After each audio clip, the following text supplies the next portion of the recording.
तो इसलिए ना हमारे पास पैसे नहीं है, किसी ने मदद भी नहीं की। बस मेरे छोटे छोटे बच्चे हैं, ज़िंदगी गुजार रहे हैं सड़क पे। मेरे बच्चे थोड़े से लेक पड़ जाएं, ये है बस, और कुछ भी नहीं कहना चाहते। तो वो सड़क पे जो इनका मैंने घर दिखाता हूँ कि वो किस हालत में रह रहे हैं। जो ये इनके शोर हैं जो कि इनकी हड्डी टूट चुकी थी टांग की। अस्सलाम वालेकुम नाज़रीन, मैं हूँ आपका होस्ट मियां खुरम और आप देख रहे हैं पाकिस्तान नेशनल टीवी। नाज़रीन, आज की दुख भरी स्टोरी के साथ मैं आपके सामने हाजिर हुआ हूँ। मेरे साथ एक ऐसी फैमिली मौजूद है जो कि बेयारो मददगार सड़क पे ज़िंदगी गुजारने पे मजबूर हो गई है, लाचार है। और इसके अलावा वजह क्या थी कि इनके पास किराया के लिए पैसे ना थे, माली मकान ने इनको घर से बाहर निकाल दिया, जिसकी बात ये 8 दिन से सड़क पे ज़िंदगी गुजारने पर मजबूर है। ये वो खातून मौजूद है, उनके साथ ये छोटे छोटे बच्चे मौजूद हैं और इनके शोहर जो कि बेयारो मददगार सड़क पर पड़े हैं और शर्मिंदगी के मारे कैमरे के सामने नहीं आ रहे, उनको फेस नहीं कर सकते। उसकी वजह यह है कि उनके पास पैसे नहीं थे। तो आइए इनसे पूछते हैं ये कहाँ से आए हैं और उसके बाद ऐसी क्या वजह बनी कि वो सड़क पे 8 दिन से ज़िंदगी गुजारने पे मजबूर हो गए हैं। अस्सलाम वालेकुम जी। अस्सलाम वालेकुम। अच्छा, मुझे ये बताएं आप कहाँ से आए हैं? हम फैसलाबाद से आए हैं। तो यहाँ लाहौर में आप क्या करने आए थे? काम शाम करने आए थे। तो घर कोई नहीं आपके पास? हमारे पास किराया भी नहीं है, मेरे मियाँ की बाजू नहीं ठीक है, किसी वो टूट चुकी है। तो इसलिए ना हमारे पास पैसे नहीं है, किसी ने मदद भी नहीं की। बस मेरे छोटे छोटे बच्चे हैं, ज़िंदगी गुजार रहे हैं सड़क पे। तो लाहौर में कोई आपका कोई रिश्तेदार, कोई ख़ानदान के अफराद, कोई ऐसे लोग मौजूद हो जिनके पास आप जाके रह लेते? कोई भी नहीं है। तो आप खुद क्या करती हैं? मैं यहाँ पे इधर किसी का काम करती हूँ, ले आती हूँ, खाना खा लेते हैं, वो भी थोड़ी सी मदद कर देते हैं। तो लाहौर में कोई घर नहीं लिया अभी आपने, ढूंढा नहीं यहाँ पे? नहीं, हमारे पास पैसे चलते ही नहीं है, राशन पानी नहीं चलता घर। आपके शोहर क्या करते हैं? मिस्त्रियों का काम करते थे, लेकिन वो अभी नहीं कर रहे।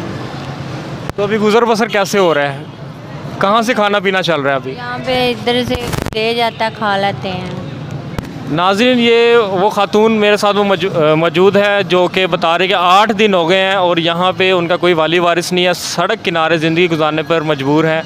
और जो कोई यहाँ पे इनको दे जाता है वो खा लेते हैं, पी लेते हैं और ज़िंदगी गुजार लेते हैं। लेकिन आपको पता है कि कोरोना वायरस का ये तीसरा बड़ी लहर यहाँ पे चल रही है। गर्मी की बदतरीन सूरत हाल है, आगे आगे गर्मी में मज़ीद इजाफा हो रहा है और रमज़ान का ये बाबरकत महीना है। लेकिन ये वो फैमिली मौजूद है जो कि रियासत मदीना में लाचार बेयारो मददगार सड़क पे ज़िंदगी गुजार रही है। अच्छा, आप कुछ कहना चाहेंगे इसके अलावा? नहीं, बस मैंने ये कहना था वो कह लिया है, मकान के बारे में बोलना था। मेरे बच्चे थोड़े से लेक पड़ जाएं, ये है बस, और कुछ भी नहीं कहना कितने चाहते। बच्चे हैं आपके? 4। ये 1 2 3 और ये भी आपका बेटा? हाँ जी, ये भी मेरा बेटा बड़े वाला मजदूरी करता है बेचारा।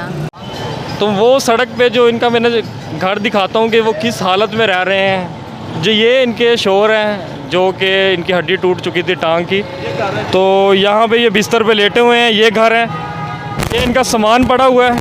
और आप अंदाज़ा करें, अगर आप इनकी जगह रह सकते हैं तो आप बताएं कितनी मजबूरी की हालत में बेचारे रह रहे होंगे।